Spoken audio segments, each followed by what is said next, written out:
very interesting set of races they have had over the course of this weekend so far. Engines fire up and they make their way out onto the circuit then for their first race of the day. Let's take you through the starting lineup then, with Australia's Lewis Francis starting on the front row, with Jacopo Martinez representing Italy alongside Vivek Canthan and Matteo Orjuela going from row 2, with Nicholas Schaufler and Scott Lindblom on row 3. Kian Fardon and Jenson Burnett go from row 4, with Ludovico Busso and Alexander Bondarev. Remember, Alexander Bondarev, who is in the championship fight this weekend. He is currently your championship leader. What can he do from the 10th place spot? Sun Zhao Yu and Zhang Jose rounding out row 6. Alphonse Mittinen and Roman Kamyab going from row 7. Row number 8, we do have Vladimir Ivanikov with Bernardo Gentil by his side, followed by Kit Belowski and Luca Alten, Louis Cochet and Elliot Kaczynski on row number 10. Row number 11, Henri Domain, Oliver Kunmark. Then we have Ando Arata and Daniel Kelleher, Giulio Mazzolini, Enzo Ruggiero, as well as Javier Herrera.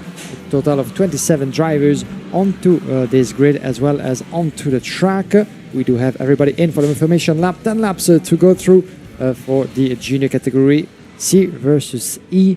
We had leading the junior category so far in Cremona from Alfie Slater, Kralling and Filippo Sala in P5. Yes, indeed. Certainly a good shake-up then. Here we go. It's been a perfect weekend so far with starts, and it continues today with another green flag start from the word go. Schaufler to the inside, 3 wide through turn 1. How on earth they all came out of that one? Kian Fardon was sandwiched in between the middle of that one. So lucky. Oh. It was not lucky for these drivers, though. Off the track goes the 279, I believe that is, off the circuit, and they tumble down the order. That is Sun Zhao Yu for the Ward Racing team. He is out of the race, out of the car, and furious. Furious he can be into that double hairpin in 3 and 4. Was taken out by the look of it. We're going to need to see that again. But apart from that, it's going pretty well for everybody into the field. Trim line of drivers into the last sector already, led by Lewis Francis, who kept it alive from a pole position into that first few corners. Under the pressure already by Jacopo Martinez. Let's see if the Italian is going to be able to make that switch as early as lap number 2. But the pressure is rising. Niklas Schaufler had a good opening lap, climbing 2 places up to P3. Kian Fardon down in P4. And we have Vivek Kahan, Matthias Orjuela dropping 2 positions in P6. In front of Ludovico Busso, Alexander Bondarev climbing to P8. The championship leader needs the results from Alphonse Mittinen and Vladimir Ivanikov running up the top 10. Good recoveries into the midfield as well. Watch out for the battle for P4. It's all contact! Oh. Niklas Schaufler and Cardin coming together. Unfortunately, Kian Fardon climbing onto the cart of Niklas Schaufler. 2 drivers seem to be okay leaving the scene of the incident, but what a big crash that is into turn number 5 that was. Quite an unfortunate turn of event between 2 of the contenders for the win in that heat and in the this weekend's final. But the carts are still onto the track, as you can see, as the 205 is picking up a warning flag. Alexander Bondarev is being warned by the officials in the meantime, but what a big shunt that was. That was not nice to see. Luckily, both of them out of the cart, Schaufler and Fardon. It couldn't have been the smallest driver and the tallest driver on the grid that had it coming together there through turn number 8, but certainly they are both okay out of the carts, but their race is over, and that is a very dramatic way to end their race. Action though back at the front here. Martinez still leads the way from Lewis Francis, who's still there. Vivek Canthan right on his tail though, might not be for too much longer though, as he may look down the inside here through turn number 13, and he does look down the inside through turn 13. Takes full advantage there of Francis not going defensive into the corner and moves up into second place. Down the start finish straight they go. Now he will try to close that gap up back to Martinez as they start to just drive away from the rest of the field. Matthias Orjuela still there as well, just behind. You can see him there. He's under pressure from Bondarev, who has latched on to the back of this group. He has certainly had a good start to his race. Now he gets another one, gets down the inside of Orjuela, and Orjuela cannot defend it as Bondarev sets the fastest lap of the race. And the Car Republic machine is showing their strength into those opening stages of the race. Bondarev, the fastest lap for the Ukrainian driver, making his way up to a P4. Good job as well from the American driver.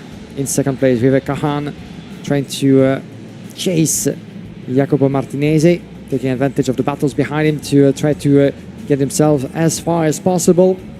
Always easier said than done. And once again, Alexander Bondarev is being investigated, certainly for a move as he was making his way up into the classification. We'll find out more about what this could be about, but Bondarev is going to have to be careful about the next couple of laps.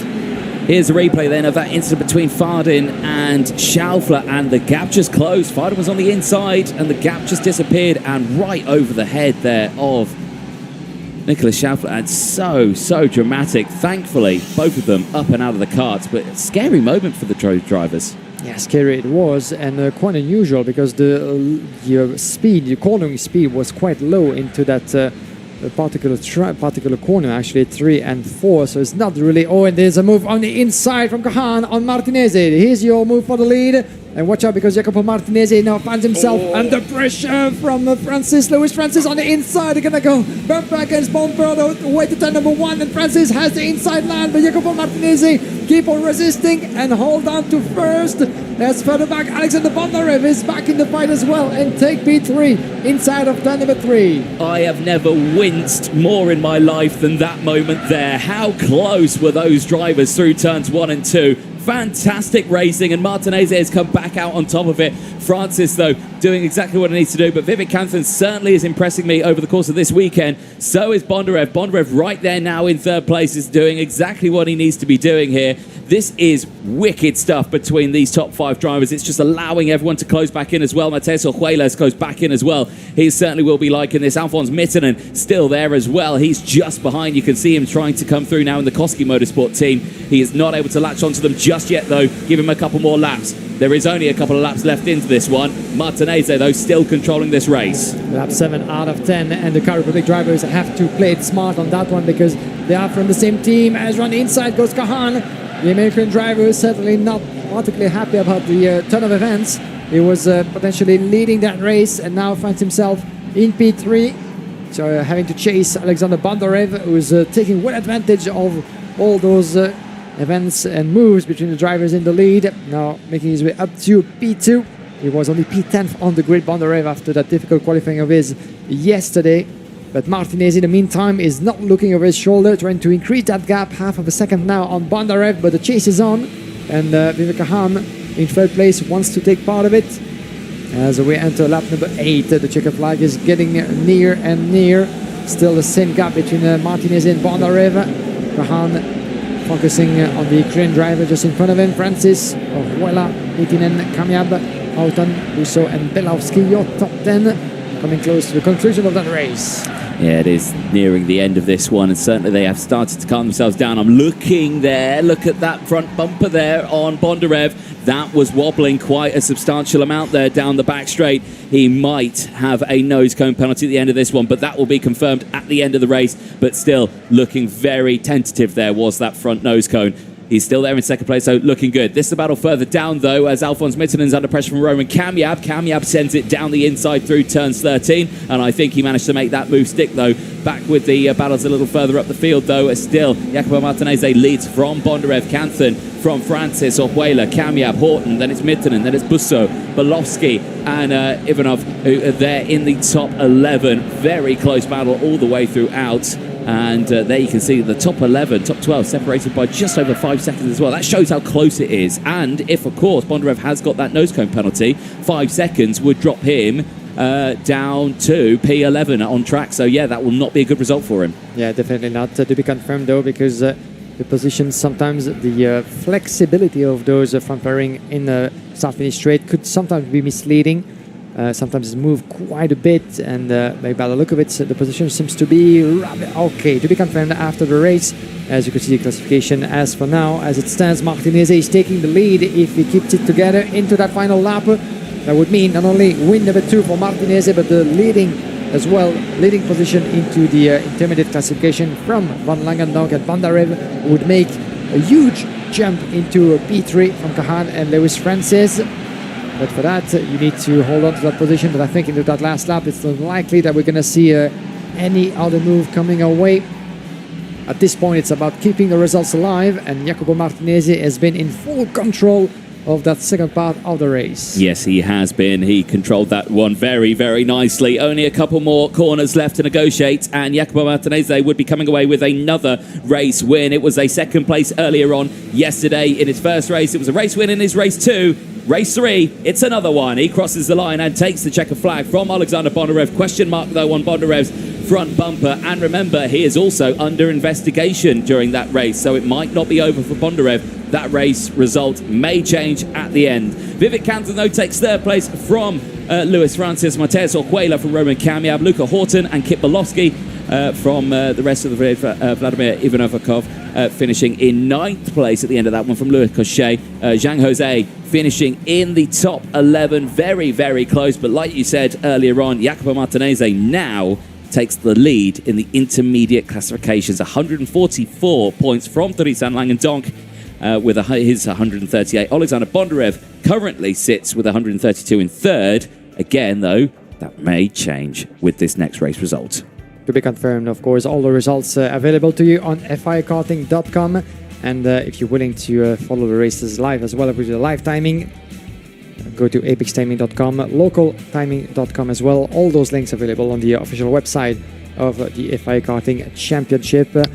Jacopo Martinez taking his second win of the weekend so far in front of Alexander Bondarev, picking up his best result after climbing M2. Here's a replay of what happened on track. Here's the start on the inside. 3 wide through turn number 1. Look at Nicolas Schaufler on the inside there, absolutely side by side. Jacopo Martinez held it round the outside and just sweeped into second place. Brilliant start.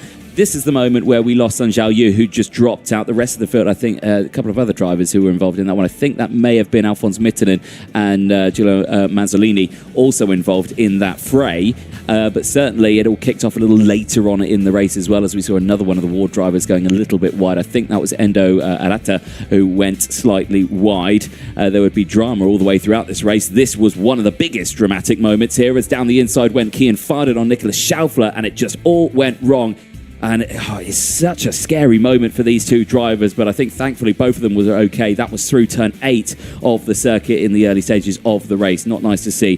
Canton making the moves, though. He would move up into P2 at the expense of Alexander Bondarev and Jacopo Martinez. They would then battle all the way throughout this one. Canton would take the lead of the race. Not for long, though, because straight back through would come everyone. They would go 3 wide. It got very interesting and a very close moment between the entire grid of drivers through this one. Bondarev just slowly bringing it all the way in. Luis Francis certainly doing a very good job of maintaining his track position, though, but he would finish that race in P4, which is not his worst result of the weekend, but still not one he would have liked. The move keeps on going. Here the 205 making his way up. Alexander Bondarev 10 on the grid and finishing in a strong second position, as we lost as well the 276 of Alphonse Mittinen from Koski Motorsport, the 4th driver who didn't make it to the final. But in the lead, Jacopo Martinez was really uncatchable until the end. For 3/10 of a second, he took win number 2 for the Italian.